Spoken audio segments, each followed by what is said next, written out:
Hello, kumusta kayo dyan? Andito na naman po ako at eto nga ang besyo nyo pauwi na.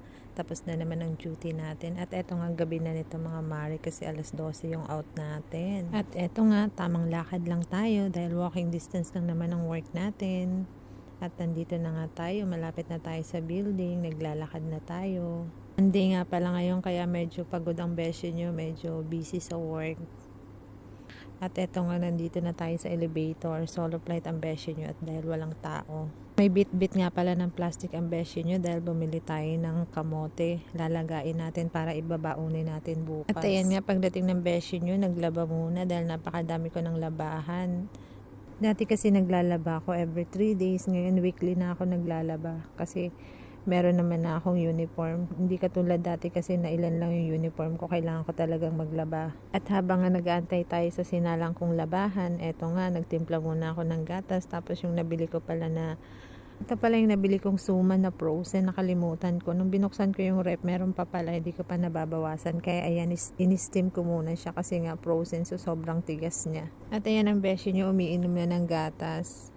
Hindi po tayo kakain ng kanin today. So, iinom lang ako ng gatas tapos yung suman na in-steam ko, yun lang po yung kakainin ko.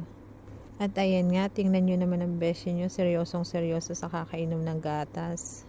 Medyo sobrang init pa kasi ng gatas, kaya ayan, dahan-dahan lang tayong umiinom. At ayan nga, solo flight ko na naman dito sa kusina dahil wala na namang tao. Kanina pagdating ko may kumakain na dalawa pero tapos na silang kumain kaya lumabas na sila. Tapos ako naman yung sumunod. O diba, tingnan nyo naman ang beshi nyo. Happy yan? O diba, pangiti-ngiti lang ang beshi nyo. At ito nga, na-steam na natin yung suman at kakainin na natin. Nakain ko na nga pala yung isa kasi tinry ko muna kung malambot na ba. Tapos yung isa hindi ko pa inahon, gawa nga na parang medyo matigas pa. Nung binili ko nga pala to, hindi ko alam na i-steam. First time ko kasi bumili ng frozen na suman. Tinry ko lang kasi parang masarap siya. Pero kailangan pala talaga i-steam mo muna siya para medyo lumambot siya. Tapos matikman mo yung lasa niya, masarap na siya. Kasi kapag minsan, hindi mo siya na-steam ng maayos, hindi siya masarap. At ayan, tingnan nyo naman ang beshi nyo, seryosong seryoso. Sarap na sarap sa kinakain, o diba?